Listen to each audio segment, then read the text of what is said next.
Baik, Assalamualaikum warahmatullahi wabarakatuh. Perkenalkan, nama saya Dewi Suci Ramadhani dengan NIM 4243131001.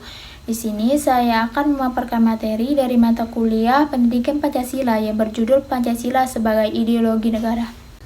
Pancasila sebagai ideologi berarti Pancasila menjadi sistem nilai, gagasan, dan cita-cita yang menjadi dasar pemikiran dalam penyelenggaraan kehidupan berbangsa dan bernegara. Ideologi ini memberikan arah bagi masyarakat Indonesia dalam membangun kehidupan yang adil, makmur, dan bermartabat. Adapun pentingnya Pancasila sebagai ideologi, yang pertama menjadi pedoman hidup bangsa Indonesia dalam menentukan sikap dan tindakan. Lalu yang kedua, menjadi pemersatu bangsa di tengah keberagaman budaya dan keyakinan. Yang ketiga, menjadi penuntun pembangunan nasional agar tidak menyimpang dari nilai luhur. Dan yang keempat, mampu menyesuaikan diri dengan perkembangan zaman tanpa kehilangan identitas. Adapun fungsi ideologi terdapat 5. Yang pertama adalah fungsi kognitif, di mana memberikan wawasan, pemahaman, dan pengetahuan sebagai dasar berpikir. Yang kedua, ada fungsi orientasi dasar, di mana itu adalah menentukan arah dan tujuan dalam kehidupan bermasyarakat dan bernegara. Yang ketiga adalah fungsi normatif, yaitu menjadi dasar standar nilai untuk menilai baik, buruk, benar, salah dalam tindakan sosial. Yang keempat, fungsi sosial, di mana ia menjadi alat pemersatu masyarakat, mengurangi konflik, dan mengikat berbagai elemen bangsa. Dan yang kelima, fungsi politik, di mana ia menjadi dasar dalam pengambilan keputusan politik dan penyelenggaraan pemerintahan. Ada juga fungsi ideologi Pancasila secara khusus. Terdapat 3, yaitu yang pertama, menjadi pedoman bangsa dalam membangun kehidupan demokratis yang berkeadilan. Yang kedua, menjadi inspirasi dalam menciptakan sistem politik yang menjaga persatuan nasional. Dan yang terakhir, memberikan dasar moral dalam seluruh aspek kehidupan, baik individual maupun bernegara.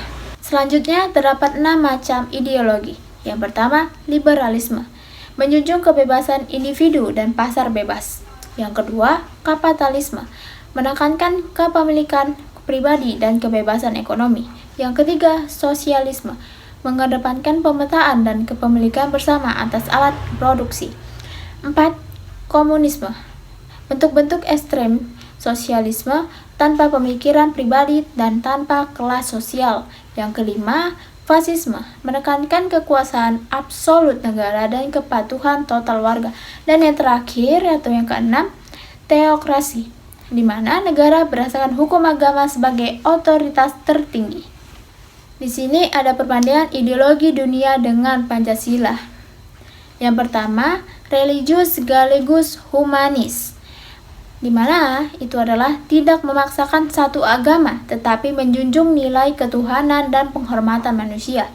Lalu yang kedua adalah demokratis, tetapi beretika. Demokrasi Indonesia bukan liberal, tetapi musyawarah untuk mufakat berdasarkan moral. Yang ketiga, mengutamakan keadilan, tidak kapitalis yang bebas, tidak komunis yang memusatkan kekuasaan pada negara. Lalu, menghargai keberagaman, berbeda dengan fasisme yang memaksakan keseberagaman. Adapun 5 keunggulan ideologi Pancasila. Yang pertama, ia fleksibel dan mampu mengikuti perkembangan zaman. Yang kedua, tidak bersifat ekstrim seperti komunisme dan ataupun kapitalisme. Yang ketiga, menjaga keseimbangan antara hak individu dan kepentingan masyarakat. Yang keempat, berakar dari budaya sendiri, bukan ideologi impor. Yang kelima, bersifat inklusif dan universal. Nah, pentingnya ideologi bagi negara yaitu memberikan arah dalam pembangunan jangka panjang, menjadi dasar dalam pembentukan sistem politik, ekonomi, dan sosial, menjadi identitas dan kepribadian bangsa, menjadi alat penyaring terhadap pengaruh negatif globalisasi, dan menjadi pedoman dalam menjaga persatuan nasional.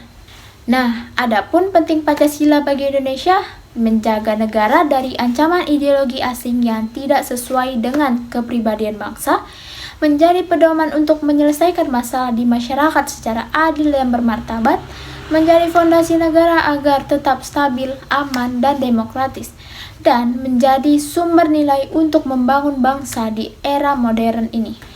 Jadi, kesimpulan dari materi ini, sebagaimana ideologi negara, Pancasila menjadi pedoman utama dalam berpikir, bersikap, dan bertindak bagi seluruh warga negara.